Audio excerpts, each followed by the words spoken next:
Bismillahirrahmanirrahim. Assalamualaikum warahmatullahi wabarakatuh. Pada kesempatan kali ini saya akan menjelaskan keseimbangan antara akal, indera, dan hati dalam filsafat umum.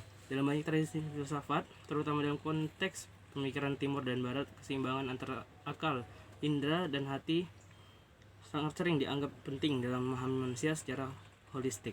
Berikut adalah pandangan umum tentang keseimbangan ketiga elemen tersebut. Yang pertama adalah akal mewakili kemampuan rasionalitas, pemikiran logis, dan kemampuan untuk analisis. Fungsi ini membantu manusia dalam pengambilan keputusan, penalaran, dan penyelesaian masalah. Dalam beberapa tradisi filsafat, rasio dianggap sebagai alat utama untuk memahami dunia. Yang kedua adalah indera. Indera mengacu pada 5 indera manusia, yaitu penglihatan, pendengaran, penciuman, perasaan, dan peraba. Panca indera membawa informasi dari dunia fisik ke dalam kesadaran manusia. Pemahaman dan pengalaman tentang dunia luar sangat bergantung pada fungsi indera ini.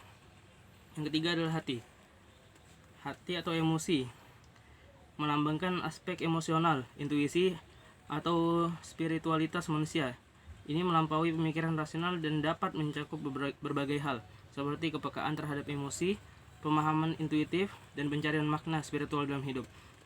Keseimbangan antara ketiga elemen ini dianggap penting untuk keharmonisan dan keutuhan manusia. Terlalu banyak menekankan akal saja mungkin mengabaikan aspek emosional dan spiritualitas, sementara terlalu mengandalkan intuisi atau hati saja dapat mengurangi kecerdasan rasional.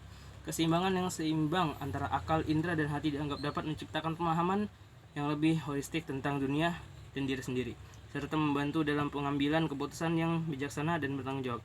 Masuk ke yang kedua, yaitu indera, akal, dan hati di masa pasca modern. Dalam konteks filsafat pasca modern ini, pandangan terhadap indera, akal, dan hati seringkali mengalami pergeseran dan variasi tergantung pada sudut pandang filosofis yang diadopsi. Ya, singkatnya beda orang beda pemikiran, itu pasti sudah. Berikut ini adalah beberapa pemikiran umum tentang 3 elemen tersebut dalam filsafat pasca modern. Indera atau panca indera, beberapa filsuf pasca modern menekankan konstruksi sosial dan konteks kultural dalam memahami panca indera manusia. Mereka mendukung gagasan bahwa perspeksi manusia tentang dunia eksternal tidak hanya didasarkan pada indera semata, tapi juga dipengaruhi oleh konstruksi sosial, bahasa, dan paradigma kultural. Akal. Pendekatan pasca modern terhadap akal cenderung kritis terhadap gagasan bahwa rasio atau logika dapat menjadi alat utama dalam memahami dunia. Mereka menyoroti keterbatasan rasio dalam menangkap kebenaran mutlak atau realitas yang objektif. Filsuf pasca modern sering menekankan pada keragaman pemikiran, narasi, dan perspektif, serta mempertanyakan klaim absolut rasional. Yang ketiga adalah hati.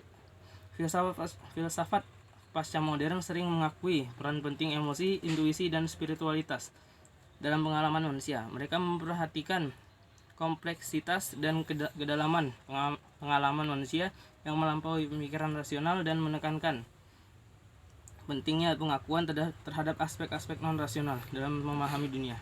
Dalam keseluruhan, filsafat pasca modern cenderung menghadapi tantangan konsep tradisional tentang kesatuan atau hierarki tertentu antara indera, akal, dan hati. Lebih sering mereka menyoroti kompleksitas dan keragaman manusia, serta menekankan pada pentingnya konteks, budaya, sudut pandang yang berbeda dalam memahami realitas. Mungkin sekian dari saya. Wassalamualaikum warahmatullahi wabarakatuh.